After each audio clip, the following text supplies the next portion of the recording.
What a girl, what a world, what a life. Oh, I married Joan. What a fine love is blind, what a wife. Giddy and gay, all day she keeps my heart laughing. Never know where her brain has flown. To each his own. Can't deny that's why I married Joan. The Joan Davis Show, featuring Jim Bacchus as Judge Bradley Stevens. I married Joan.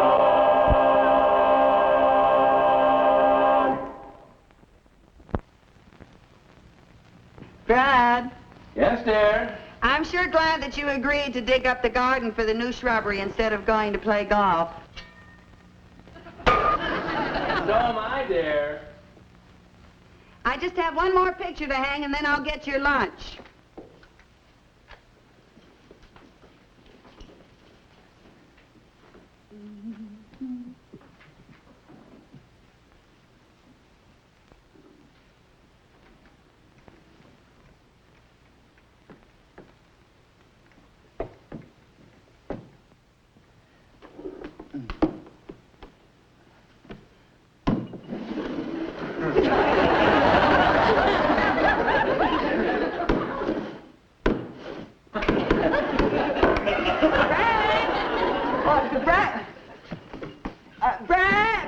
Well, Joan, what's the matter? Well, look, honey, there's a safe in the wall.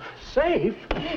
Say, it's locked. Stand back, Brad. Now, wait. What are you going to do? Honey, I'm going to break it open. Maybe there's jewels or gold hidden away. Oh, no, honey, I don't think Mr. Robbins left anything in that safe. Mr. Robbins? Yes, the man we bought the house from. I'll tell you what, dear. I'll call him, get the combination, and then we'll open the safe, huh? All right, Brad. All right, there. Let's see. Gee, you know, it's funny that Mr. Robbins didn't say anything about the safe in the wall. Well, he probably forgot all about it. Hello? Hello, Mr. Robbins? This is Judge Stevens. Say, can I trouble you for the combination of that safe? What's that? No, the wall safe in the living room. Yeah, it's right over there. No, it's behind a panel right over the fireplace. Yeah, you hit it and it opened up and you hit it again. I see. Uh-huh. What's he saying, Brad? Well, really? What's he saying, honey? Well, that's very interesting. Oh, what's interesting? Honey? Is that so? You don't say. What don't he say, Brad? I see. Well, thank you very much for trouble. Not at all. Goodbye, Mr. Robbins. What did you say? Brad, tell me, Robin, say. Oh, dear, it was nothing important. How would you like to go to the movies tonight? Bradley J. Stevens, will you please stop torturing me? Tell me what Mr. Robbins said. Well, Mr. Robbins didn't even know the safe was there. He didn't? No, he said it was probably put in by the original owner, the man he bought it from, Mr. Abner Cartwright. Gee, then I'll bet that the safe is loaded with stuff. Well, hardly. You see, Mr. Cartwright was once a rich man, but when he died, his entire estate consisted of this house. Well, what happened to all his money? Well, nobody knows. He had no family, no heirs, and Mr. Cartwright was an eccentric old man. And I'll bet I know the reason that they didn't find the money is because it's all in that safe. And it's all ours. It's all ours. Look, in the first place, you couldn't possibly break open that safe with that hammer. Oh, that's right. But I'm sure going to try, Brad. And secondly, if there was anything, I'm not sure it would belong to us. Now, Brad, how can you possibly say that? We bought this house. That means that we bought everything that's in it. And you said yourself that Mr. Cartwright didn't leave any heirs. Well, Joni, it's hardly that simple. You see, there has to be a member from the probate court here when that safe is opened. Then we can keep the money? Then we can keep the money. No, wait. Don't you see? It all depends upon how long ago he died. We might get a percentage of it. We might get nothing. I don't know. It all depends on the circumstances. Yeah. Maybe you're right. I guess I was getting all excited over nothing. Perhaps there's nothing in the safe. Now you're being sensible, dear. It's probably empty. Like you say, a few old letters, photographs. That's right, dear. Or at best, maybe Mr. Cartwright just kept a small amount of money in there for emergencies, $100 or so. That's possible. Or if we're real lucky, some small securities, probably worth very little by now. Perhaps nothing. On the other hand, they may have gone up. Mr. Cartwright had invested $1,000 in some oil stock 50 years ago. Today, it could be worth $10,000. Oh, Joan. Or maybe even $50,000. Now, Joni. Or it could be $500,000, or even $1 million. Brad, $1 million. We're rich, Brad.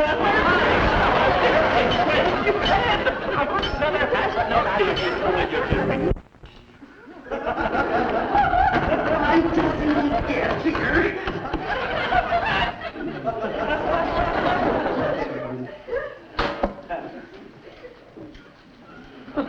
Sausage is so sleepy.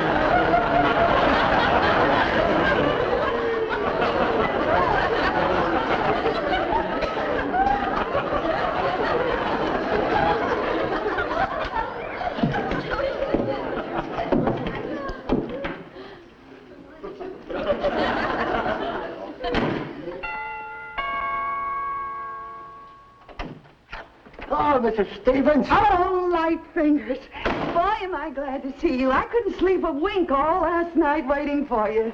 This is sure going to be a funny experience for me, being invited someplace to crack a safe. Well, it's all perfectly legal. It's just that I can't wait a couple of more days to find out what's in that safe. I'm much too curious.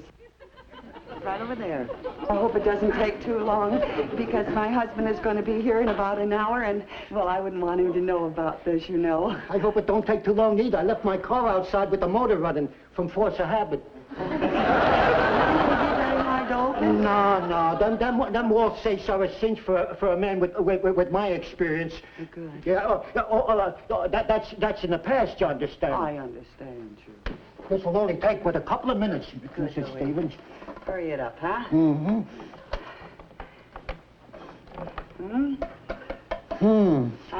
What's the matter? It ain't working out. There's something wrong. Well, what's the trouble? I don't know.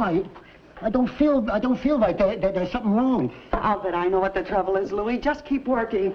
I'll fix that right up. Hey, that's good. I hear much better in the dark.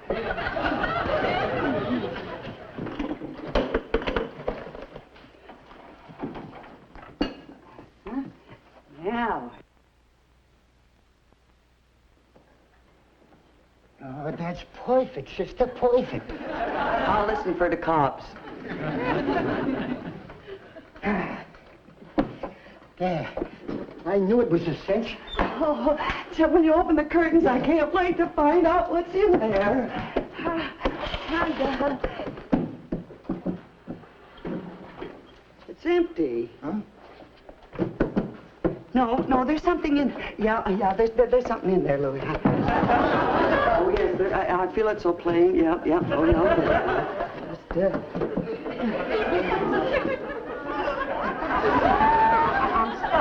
Hold it, just a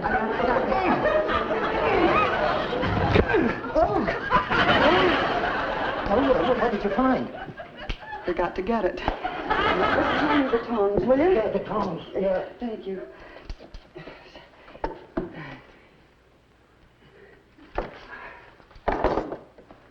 There's nothing in there but this one piece of paper. And it's an old, dirty piece of paper at that. It's nothing but an old, torn map. Map? A map!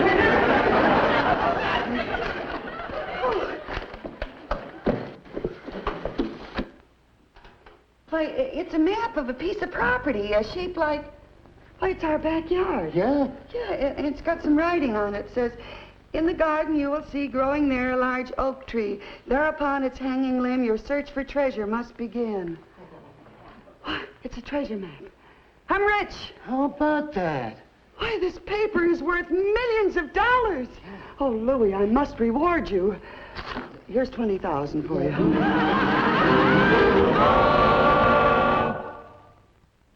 Hello, Louie? Yes, everything is working out just fine. Mrs. Stevens thinks the treasure map is genuine. Thanks again for calling me right away when she phoned you. If she ever knew that you opened the safe for Judge Cushing and me before you opened it for her. Well, thanks again, Louie. I can hardly wait till she starts following instructions on that treasure map. Some treasure map. Yesterday it was the back of a shopping bag she brought lamb chops home in. Oh, no, she hasn't said a word to me about it. Okay, Louie. Well, didn't I tell you, Mabel? Just as soon as I said the word golf, he grabbed his clubs and flew right out the front door.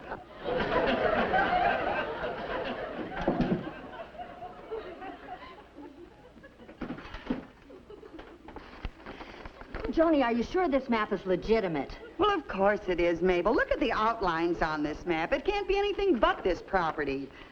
See, this is the back line here, slanting towards the front. And this line here, that's the street right there. This line here, that's where the building begins. No, this map was drawn by old Abner Cartwright, all right. The only thing that concerns me is what I'm going to do with all the treasure money that I find. Oh, boy, first I'm going to buy a new car and lots of furs, a yacht, trip around the world. I'll take you with me, Mabel. But suppose there isn't as much money as you think. Then you'll have to stay home, dear. I'm sorry. Go on, read the instructions. In the garden you will see growing there a large oak tree. There upon its hanging limb, your search for treasure must begin. Abner Cartwright may have drawn the map, but I'll bet the instructions were written by Henry Wadsworth Longfellow. Don't be silly, Mabel. Abner Cartwright was an old man, and this is the way he used to do things. That must be the tree over there. Which one is the oak? Well, it's got to be this one. The other one's got oranges on it.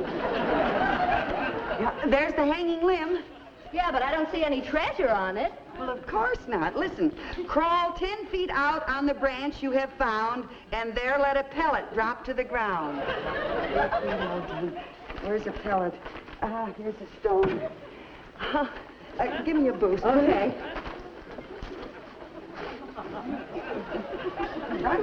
Okay. So anybody seeing us doing this would think we're nuts. How many feet does it say to crawl out on the branch? 10. 10 feet. Okay, I better put the pellet in my mouth.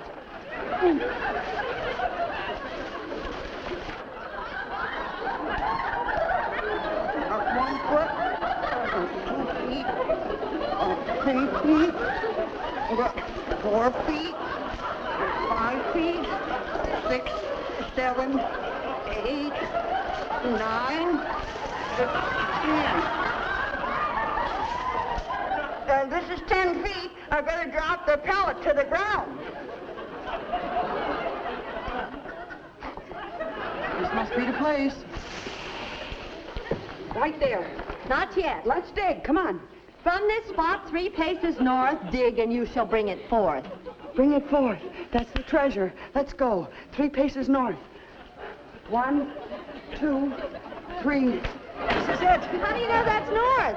Because it's colder over here than it is there. No, that's west. That's north. That's right. It's north. 1, 2, 3. Right here, Mabel. Get my shovel. Because the sooner we find it, the sooner I can spend it. Let's go.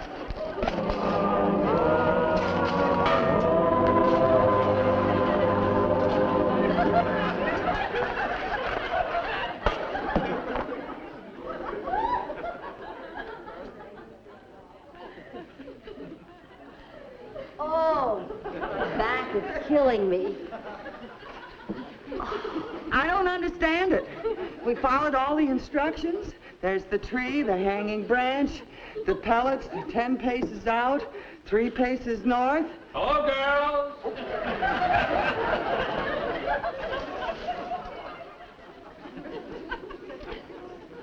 Johnny. Johnny. What's up, Doc? That's what I'd like to know. Get up. Well, Brad, you want the truth? Yes, I'd like to hear it. I bet you don't. I don't what? Want to hear it? I think you better tell him, Joan. Yeah, I guess so. Brad, I disobeyed you. I opened up the safe. You didn't. I did, and let's not argue about it, dear. You'll never hear the rest of it. Look, this is what I found. Oh, well, it looks like a map of some kind. It's a treasure map. I was hoping that we'd dig up the treasure before you got back from your golf game. From this spot 3 paces north, dig, and you shall bring it forth. Joni, you actually believe this ridiculous gibberish? Well, of course I believe it. I mean, it's not ridiculous. We both know that Mr. Cartwright was kind of peculiar, you know. Poetry. Well, Brett, I admit that it sounds like it was written by a lunatic. But believe me, I am thoroughly convinced that there is a buried treasure right here in our own backyard. Oh, Joni, you're just being silly. Brad, you want to pitch in and help us dig for the treasure? No, thanks. When it comes to buried treasure, I'm what the kids would call a square. I don't dig it. Okay, Brad. If that's the way you feel, you're not going to share in the treasure. That's all right with me, Joni. Yeah. Oh, Mabel, I rubbed your back the last time. Will you rub mine now, dear? Sure.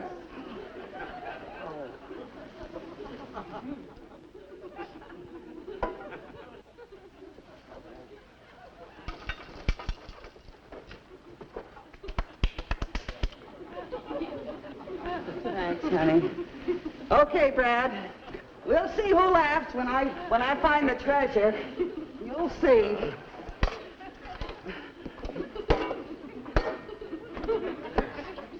Brad, I found it. I found it. Well, what do you know? Now maybe you'll believe me. You said that there was no treasure. Well, that's a pretty small box.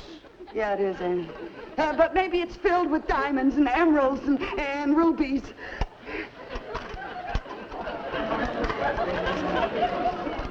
You're one step nearer to your goal, but you must dig another hole. You didn't find any diamonds, but you found a gem of poetry. Well, at least it proves that the map wasn't a fake. Listen to this. Now you dig where two lines meet, one the line from house to street, the other the shadow thrown by the sun across the roof at 1:30. Well, that sounds pretty simple, doesn't it? There's nothing to it. Help me out. Oh, now let's see, Brad. The line from the house to the street.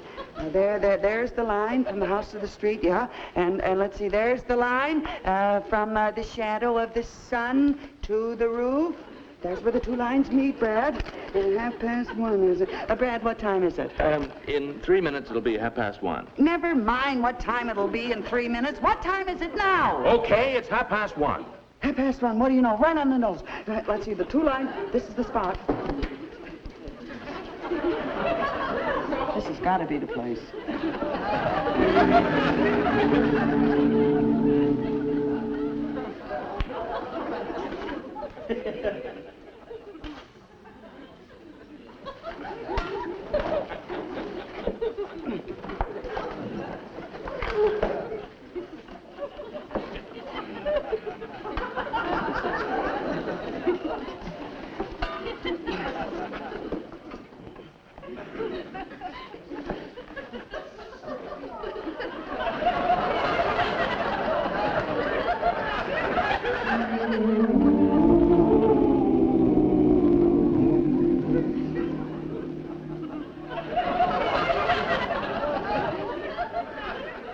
Just pad the blisters, Mabel.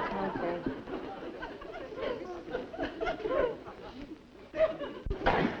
Well, how's the treasure hunt coming?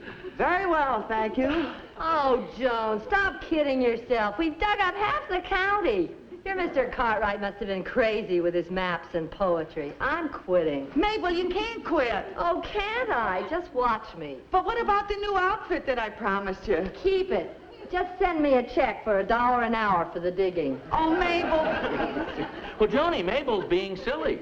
You know, I have no confidence in this buried treasure, but I have heard of cases where people quit digging for the treasure, and the next person came along and dug 1 or 2 foot deeper and uncovered the treasure. Is that right? Yes. 2 or 3 feet deeper and uncovered the whole thing. I lifted up. Dear, this looks like a likely spot. Over there? Brad, I hit something.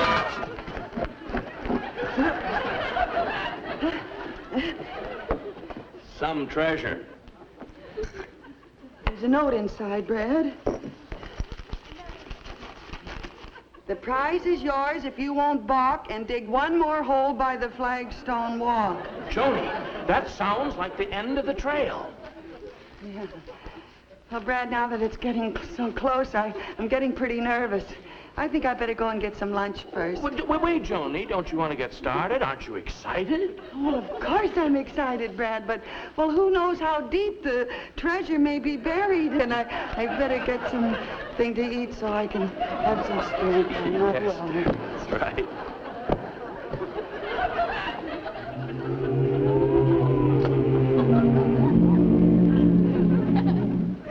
The Flagstone Walk.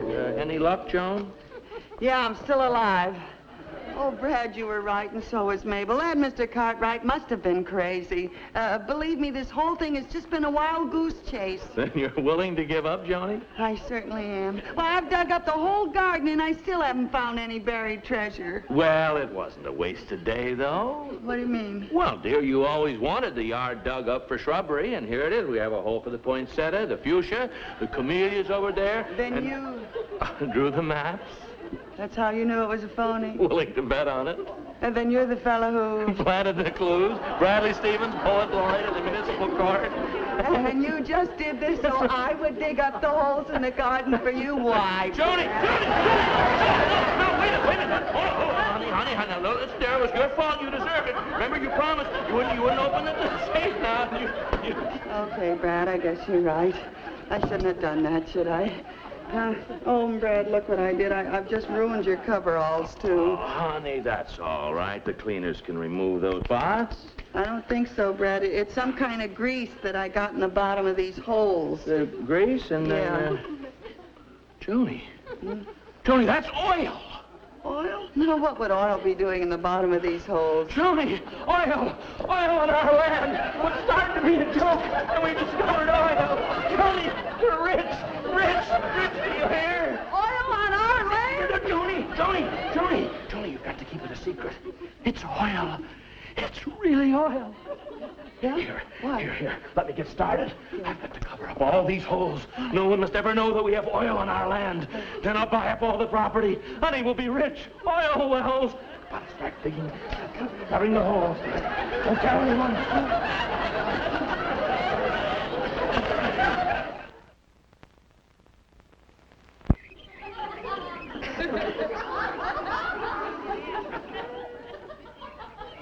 Oh, lover, you've been working all night, dear. Why don't you take a rest? Oh, I will just as soon as I get this last hole covered up. Oh, Brad, I'm just so proud of you. Yeah, now, Joan, remember, no one must know about oil on this land. Must be a complete secret. Well, then we better get rid of these oil cans. You didn't. Oh, yes, I did, Brad. Here, it's for you. I dug holes in the yard, like you said, but none is so big as the hole in your head. You thought you were smart, but your plan didn't gel. So remember the old saying, oil's well that ends well. Joni, when did you find out? Well, honey, when I got that last note with the rhyme about the Flagstone Walk. There was no Flagstone Walk when Mr. Cartwright lived here. We put that in ourselves. Ha ha! Well, here's mud in your carburetor.